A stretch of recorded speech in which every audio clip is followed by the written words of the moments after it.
Hello po. And this Ipapakita ko sa inyo kung paano po kami nagluto but yesterday I throw sambusa the dito. Ito yung sambusa na Moroccan style po. Ito yung lulutuin namin ngayon.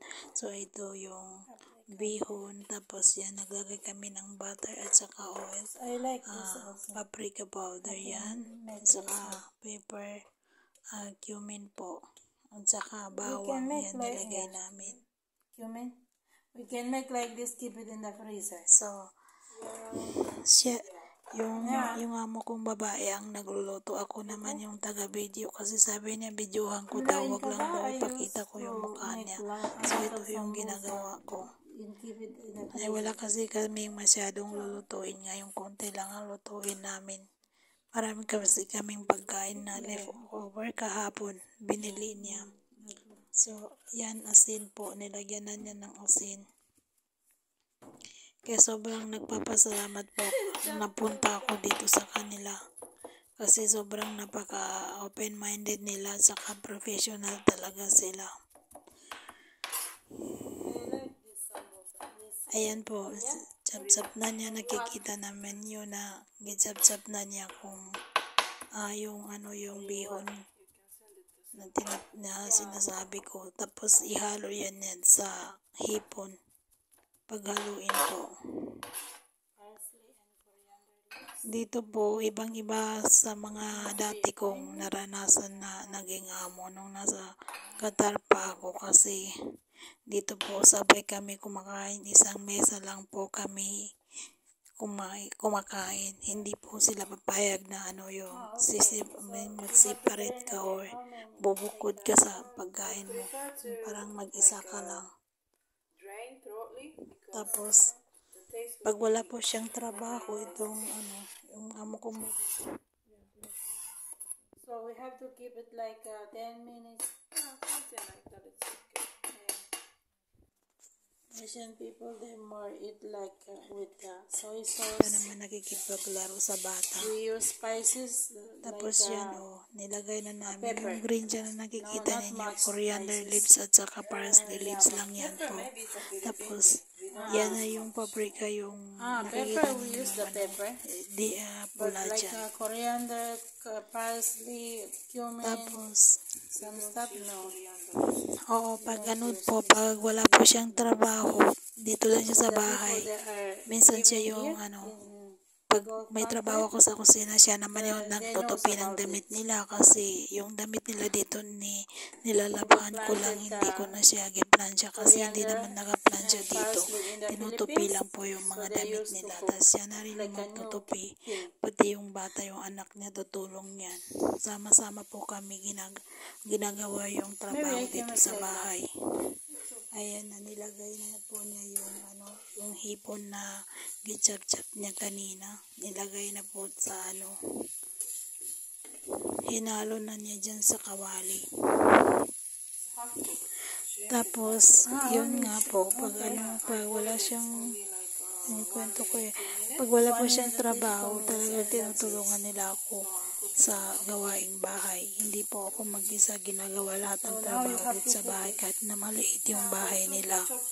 Kaya sobrang nagpapasalamat po ako na napunta ako dito sa kanila. Kung sa pangangailangan ko naman, hindi ko na kailangan sabihin kasi isang CR lang kami nung bata. Chine-check ng amo kong babae kung may may mga shampoo pa ako doon, may shower gel pa ako doon. Pag wala, bibili lang yan siya. Sabi na, wala ka na, konti na lang yung gamit mo doon sa CR. Kaya, sobrang opposite po sa naranasan ko doon sa Qatar. They don't eat, but it can be. Ilagay na po na niya yung rice noodles, yung bihon sa atin. I don't like too much rice. Tapos kailangan daw patuyuin yan. Kailangan siya transparent yung pagkaluto ng bihon. Not too much that rice noodle. Para po siya sa pag pinalot mo na siya, hindi basa yung yung palaman, kasi mahirap po balutin kung basa siya. Yeah. You can try. Tapos sa pagbalot lang yan, pareho lang sa sambusa, pwede mo lagyan ng pang film yung gamitin mo yung harina o di kaya yung itlog. Pero pag itlog po ang ginamit mo, mas maganda kasi talagang didikit yung itlog. Yeah.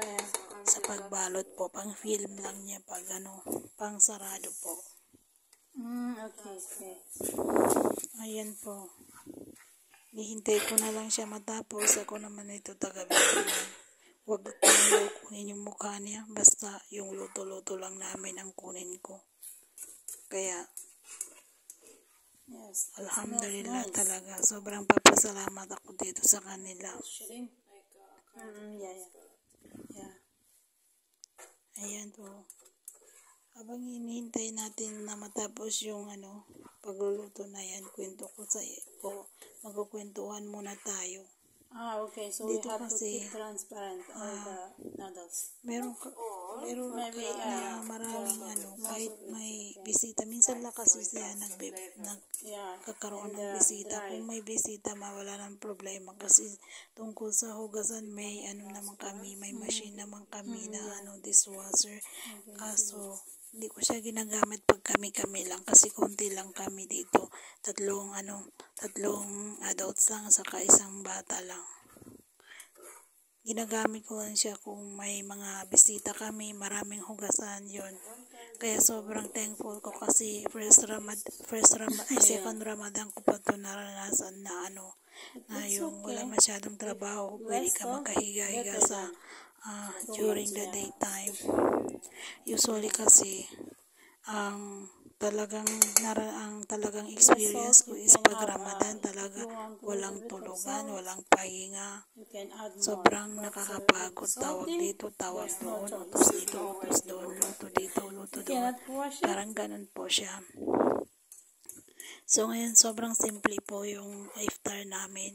Maglaga lang kami ng 4 na itlog, tapos yung inumin namin, yung mga mixed fruits siya na i-blend namin, tinatawag nilang smoothie. So iyan, binalot ko na po siya. Binalot na naming dalawa. Kaming dalawa rin po ang nagbalot. Ako lang po yung nagaprito kasi siya naman yung gumawa ng inumin namin. Ayan, so salamat po. Share ko lang po yung nangyari kanina. Sige, bye-bye.